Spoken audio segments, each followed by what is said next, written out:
Welcome to Changing Higher Ed, a podcast dedicated to helping higher education leaders improve their institutions. With your host, Dr. Drumm McNaughton, CEO of The Change Leader, a consultancy that helps higher ed leaders holistically transform their institutions. Learn more at changinghighered.com. And now, here's your host, Drumm McNaughton. Thank you, David. My guest today is Dr. Leslie Kennedy, Assistant Vice Chancellor for Academic Technology Services at the California State University's Office of the Chancellor. Leslie provides leadership for system-wide academic technology, libraries, online education, and affordable learning initiatives. She also co-leads the academic aspects of the CSU system's Generative AI initiative, advancing responsible adoption to enhance teaching, learning, and administration. The Cal State system has a multi-pronged approach to AI strategy, which is driven by faculty and informed by multiple surveys. And Leslie joins me today to share how the CSU system is addressing and rolling out AI to the nation's largest public education system in an ethical and responsible way. Leslie, welcome to the program. Thank you. It's very nice to be here. I'm looking forward to a really good conversation today. You're with the Cal State system, and you guys are doing some amazing things with AI, really in tune with what our focus is going to be today is how do you implement AI as a system? So before we get into it, would you mind giving listeners a little bit about your background? Well, thank you very much. My background is very much in education. Out of undergrad, I was credentialed as a teacher, taught for a while abroad, and then segued into teaching in the college level, became a tenured faculty member in a community college in the local college in the Southern California area. And then slowly, with additional training and education, segued into academic technology. So currently, I'm the Assistant Vice Chancellor of Academic Technology Services, where we work on the intersection of academics and technologies to support the instructional environment. Well, that's certainly a mouthful. What's the most interesting project that you've had in your role as the AVC? There have been so many. It's just been a wonderful experience. One of the areas we focus on is affordable teaching and course materials. We have one of the largest programs in the country around driving down costs for students and their course materials.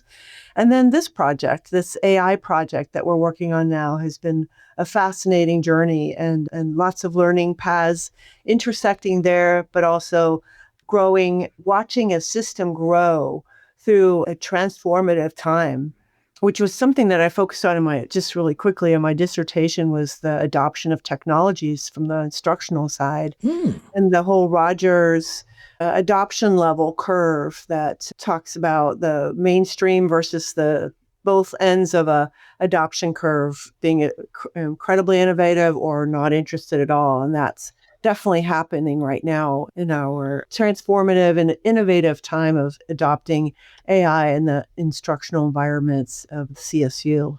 It reminds me of a book that I read years ago by Jeffrey Moore called Crossing the Chasm.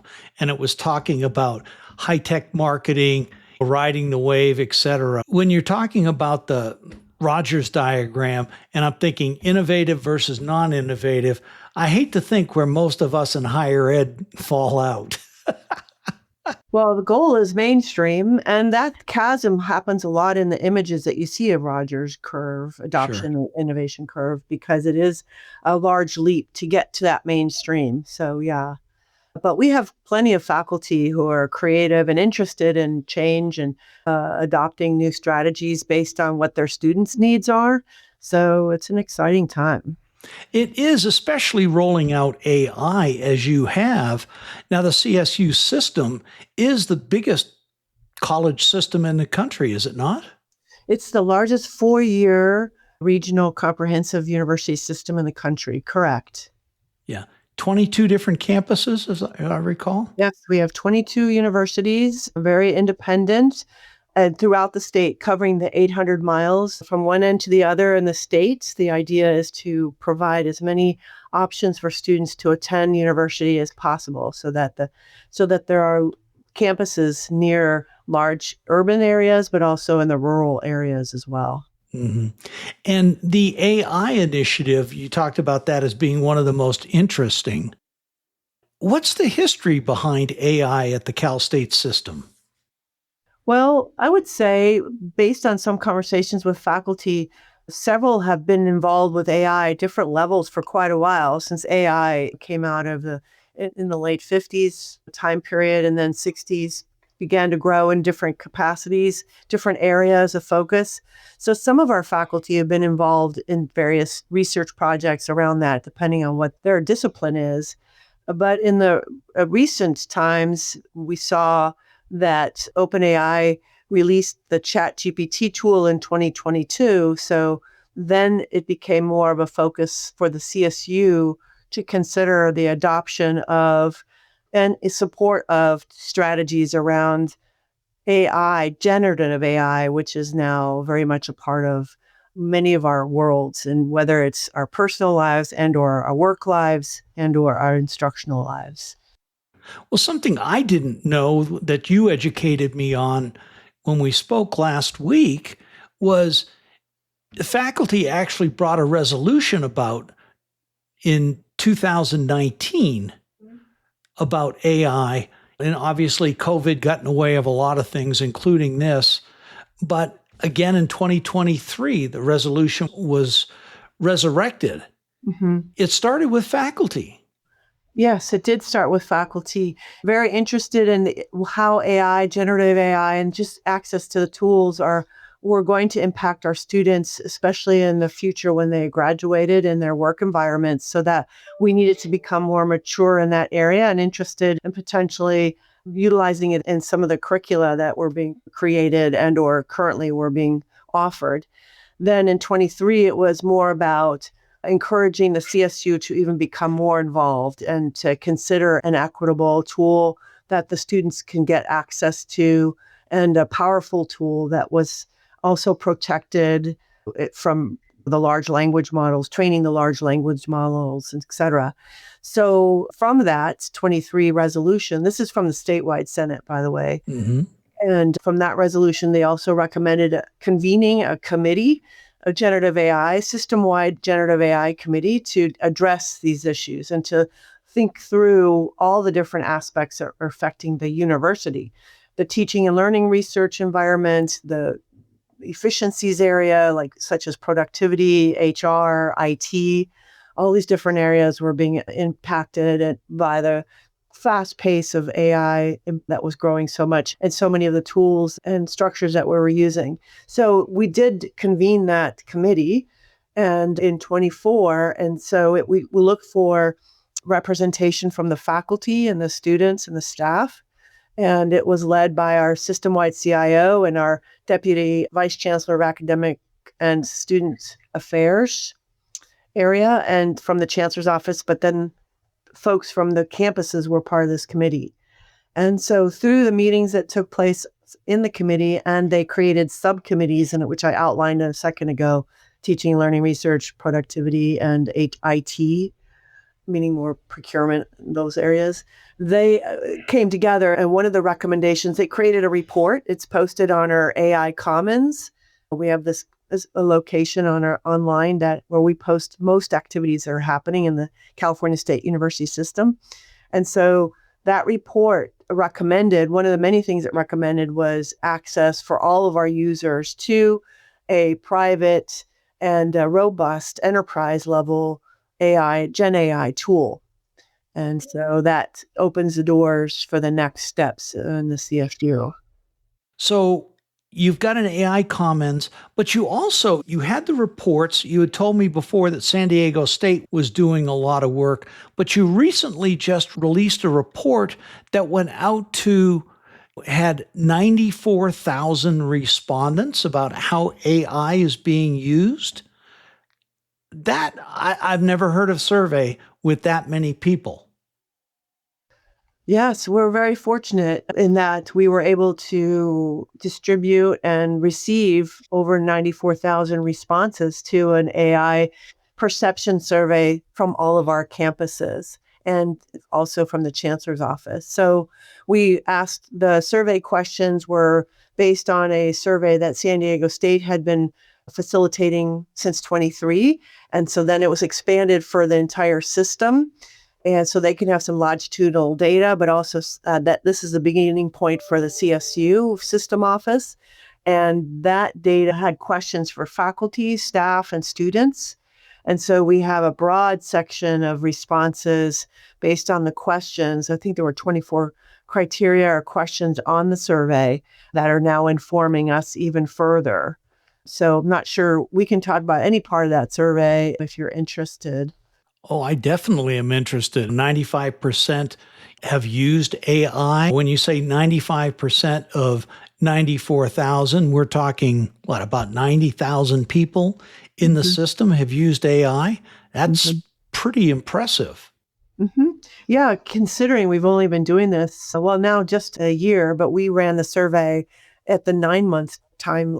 I think it was, we'd had the system-wide generative AI tool, ChatGPT Edu, available since March of 25, and we ran the survey in the fall. So yeah, and we had a very short window when we ran the survey. So this was a quick snapshot of activities in the system. So 95% of the respondents said that they had used one AI tool. And faculty, 55% of faculty are leveraging AI in the classroom. 69% are guiding students how to use it. These are all big numbers, especially seeing that many faculty, especially older faculty, don't necessarily like technology. Yeah, it just ranges from all the faculty groups. And so, yes, we've been providing lots of resources. Another statewide academic senate resolution recommended that faculty take part in some of the AI online training that we have available. We have some facilitated versions. We have some self-paced. We have short courses, longer courses. So trying to focus on the introduction to what generative AI does, what tools are available, what types of strategies a faculty member may consider in their instructional environment, and then also considering the ethical, responsible uses of it. So we have quite a spectrum of resources there. And in order to provide support for faculty to explore using GenAI in their instructional environments, we released a AI Educational Innovations Challenge last spring. The faculty were able to apply for funding up to $60,000, depending on what their strategies were. And so we received way more applications than we expected. We thought we would get about 50, and we got 417 applications. Wow. And we were only able to fund 63 of them, but we were able to, with $3 million, we've been funding 63 programs or projects around the exploration of innovative use instructional strategies of using AI in their instructional environments, continuing to enhance critical thinking, promoting ethical AI use, and integrating it into their curricula as well. And we've already received their interim reports. There's been a lot of interest and excitement and experiences they're going to be sharing soon. We're in the process of setting up webinars for them to showcase what they've been doing. And then we're hoping that the resources by June, when the project is meant to end, we will have 63 projects to showcase across the disciplines in the system that will then hopefully be resources for faculty in their disciplines to consider as they move forward as well. That is fabulous. And we're jumping a little bit ahead because that's part of the implementation, which is really important. But one thing I did want to key back on is something you said about ethics. One of the key themes in your survey was that 8 of 10 students say they would not submit AI-generated work as their own. I mean, that says a lot about the ethics that students, one, come in with, and two, what they're learning in the Cal State system. Kudos to you folks. Well, we're trying very hard. We do have a AI micro-credential for the students, up to 10 hours where they can learn these perspectives, how to use it, what's out there, and then also the responsible uses of it. And the faculty are guiding them as well as they are determining their syllabi statements as to how the students are able to use whether or not, actually, I should say, whether or not they are able or can use AI in their instructional environments. One of the interesting things that I saw about the survey was the ethical uses, and we just talked about that just a second ago. Verification of the output. 97% of faculty, 94% of staff, 88% of students say it's necessary to verify the accuracy. Again, going into one of those ethics things. That relates right back to one of my previous guests who talked about the necessary of verification and making sure that there's a human in the loop. Mm-hmm. Yeah, that's something that we encourage as much as possible around the responsible use of AI, that definitely needs to be a human in the loop, and that the output from the tools is a support, if anything, but that a student needs to verify all or any of it. It's something that's in our responsible and ethical use statements, and we see it reinforced more and more in the classrooms as well. Mm-hmm. And with that, again, I'm coming back to this, but I was blown away that students will not submit. 8 out of 10, they wouldn't submit AI-generated work as their own. That's really neat, especially when I think back some of the clients that I've had early on. I would say it's probably about 3 years ago, working a strategic plan with an academic institution. It was the academic strategic plan, and we used AI to generate strategies. We already had the tactics, and the faculty there were horrified. They said that was plagiarism, which it isn't. It's just using a tool in a different way. But to say 8 out of 10 said they would not submit AI-generated work, to me is amazing.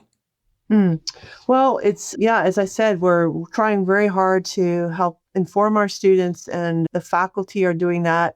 And this is all relatively new, so it's really about being cautious and learning the strategies and the tools as much as possible, and the frameworks that are being developed by the tools and the resources that they're creating that are going to impact us in the future. So part of that is discussing and understanding what's happening at the moment, and it's changing so quickly on a regular basis and evolving. Students are understanding better and better, and so the faculty, what is tolerable use of AI in the instructional environment and what is not. So Leslie, in the CSU system, your implementation has been fast. You've got the system, then you've got 22 institutions, universities under that. Talk us through how you've implemented this. Well, we've started with the system-wide committee that helped recommend and provide guidance in various areas. And then once we went ahead with a resource from our own ChatGPT Edu license, we announced that to the system. We had already been pre-announcing that we were coming in that direction to the campuses. And we met with all of the leadership groups, meaning our President's Council, the CIO Council, the multiple other councils, the Provost Council, and the Vice Presidents of Student Affairs Council, and then just the myriad of resource bodies that are within the system. We've got a procurement council, we've got the library dean's council, we have lots of groups of constituencies. So we continue to meet with them for input and their feedback, and then we slowly made the ChatGPT Edu tool available. In the meantime, we were creating training resources. So at the central office, where I am, at the Chancellor's office, we had released a training course for faculty on Introduction to Teaching and Learning with AI. Then San Diego State offered, and that course, by the way, the intro course was created at our campus at Monterey Bay and then was offered to the system. Then the San Diego State offered their shorter course, 10-hour micro-credential courses that we made available. And then Fresno State offered a staff introduction course for higher ed professionals. So we offered that.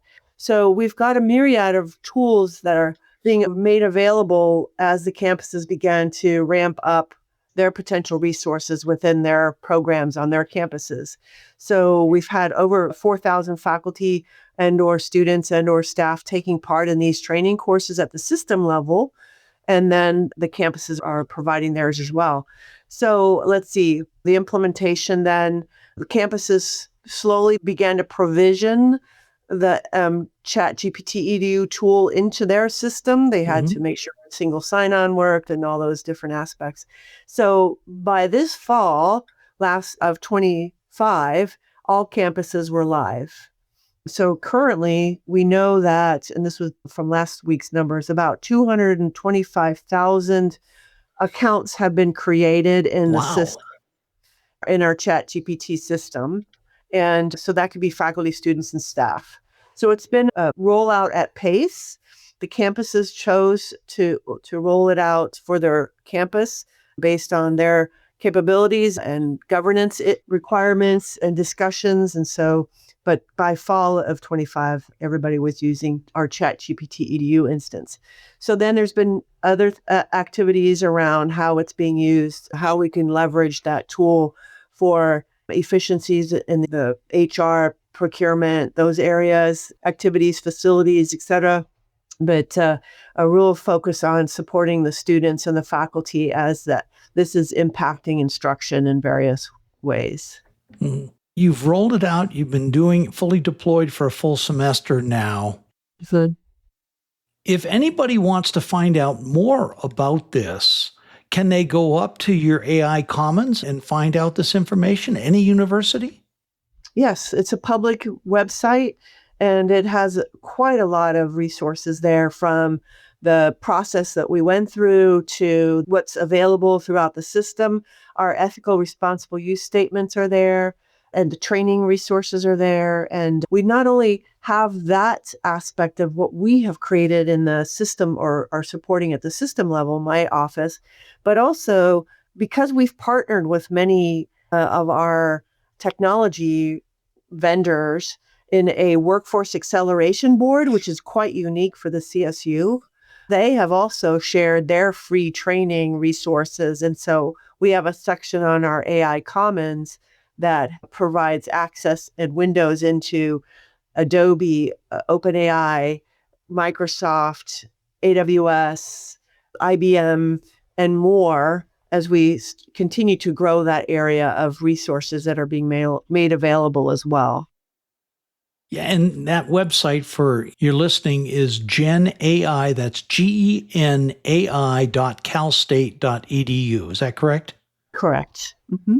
Great. As we're drawing down to the end of our conversation today, tell me how you're staying abreast of changes in the AI world. Is that challenging given how fast things are changing? Yeah, we work closely with OpenAI because since we rolled this out, it was on the 4.0 version, and now I haven't checked today, but it's moved through the 5 point something version. And each time we see different elements made available. So we try to keep that information on the website. And then also they facilitate training webinars for anybody who's interested in viewing those. Our courses that we have been offering at the system level, the online training courses were just recently updated in the late fall time period. And so we're trying to update them on a regular basis as well. And the changes is very quick, and it's exciting because of all the new resources that are being made available. Mm-hmm. So again, as I said, we're informed of the changes from the OpenAI perspective, and then we try to filter that information out to the system.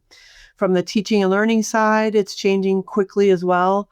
We have the GenAI system-wide committee meets on a regular basis, almost quarterly, the subcommittees even more often, so that these groups can discuss and share resources and provide input on where we should be headed. We've got 2 faculty that are running their own podcast. It's called My Robot Teacher, and they're exploring. Yeah. They're from our Cal Maritime Academy. Okay. And they have a great number of activities around interviews around where we're going again and how we're adjusting with our interviews with faculty. We also have another podcast by 2 other faculty at Chico State called Unfixed. And they also talk regularly with faculty about some of the changes that are happening in their disciplines and how they're addressing them, et cetera. Nice. What are some of the key learnings? Cal State System's been doing this for 3-4 years now. What are some of your key learnings? I would say that one of the key learnings is to be flexible and to in this process of trying to provide innovative learning and teaching environments for our students and our faculty and even our staff is to be as open to change and providing as many resources as possible to adapt to the changing environment that is being affected by GenAI. So flexibility and openness to change has been very much a learning experience for us.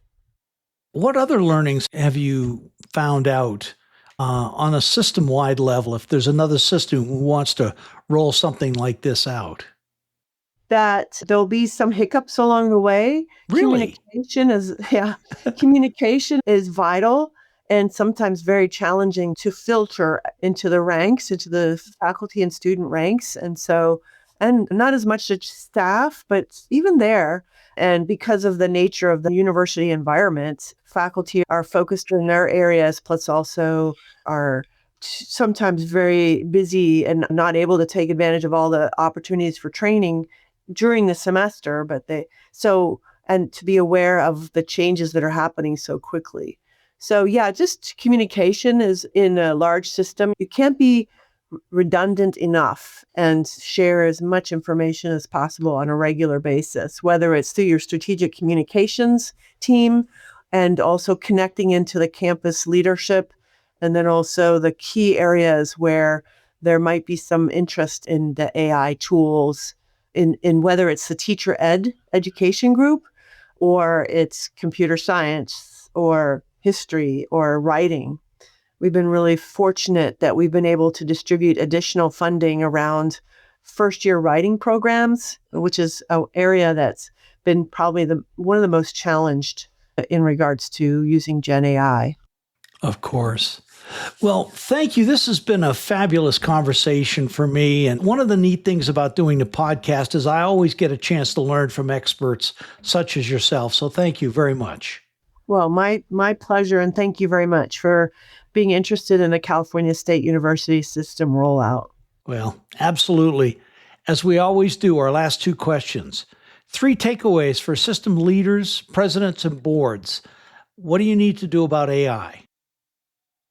Well, to definitely be aware and to be planning strategically for its impact in the teaching and learning environments, also in other areas of the university, and to work closely with a team, including faculty, students, and staff, for their perspectives and to make sure that you're meeting their needs as much as possible.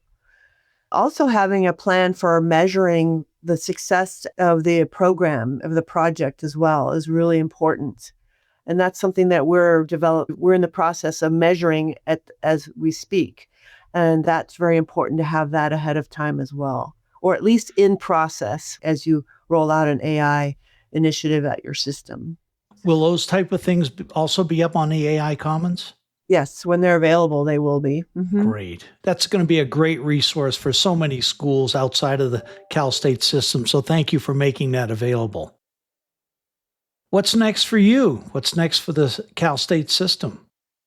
Well, we're again continuing to create opportunities for the students to have experience in the AI world. So we're very fortunate to have been able to offer several hackathons for students where they get access to certain tools. IBM just facilitated a hackathon for the LA 5 campuses, and it was extremely successful. The students got access to their Watson, their supercomputer, and other AI tools. So these were students that were just had to solve real world problems using these advanced systems. And we have that also happening this summer at our Cal Poly San Luis Obispo campus with AWS supporting that. And we just saw NVIDIA do that for our students up at San Jose, and Cal Poly Pomona just ran a hackathon. And these are not just for computer science students. We have philosophy students, students of history, a real cross-section of students, health sciences students that have been participating and learning the ins and outs of the technologies that could be impacting their work in the future. So the more we can do those kinds of hands-on resources and potentially embedding micro-credentials into the curricula so that students not only have that experience in their current curricular or instructional environments, but also have some evidence of that micro-credential in certain areas of using AI is also another area that we're exploring right now. Some fabulous things going on there. Thank you so much for sharing those. My pleasure. Leslie, again, thank you so much for being on the program. I look forward to the next time our paths cross about AI. Thank you so much. I do look forward to that as well. It's been a pleasure. Thank you. Thanks for listening today, and a special thank you to my guest, Leslie Kennedy of the Cal State System. Leslie, thanks so much for helping us to understand how Cal State System is rolling out AI. Very, very impressive. Thank you. To my listeners, thanks again for tuning in. See you next week. Changing Higher Ed is a production of The Change Leader, a consultancy committed to transforming higher ed institutions. Find more information about this topic, along with show notes on this episode at changinghighered.com. If you've enjoyed this podcast, please subscribe to the show, and we would also value your honest rating and review. Email any questions, comments, or recommendations for topics or guests to podcast@changinghighered.com. Changing Higher Ed is produced and hosted by Dr. Drumm McNaughton, post-production by David L. White.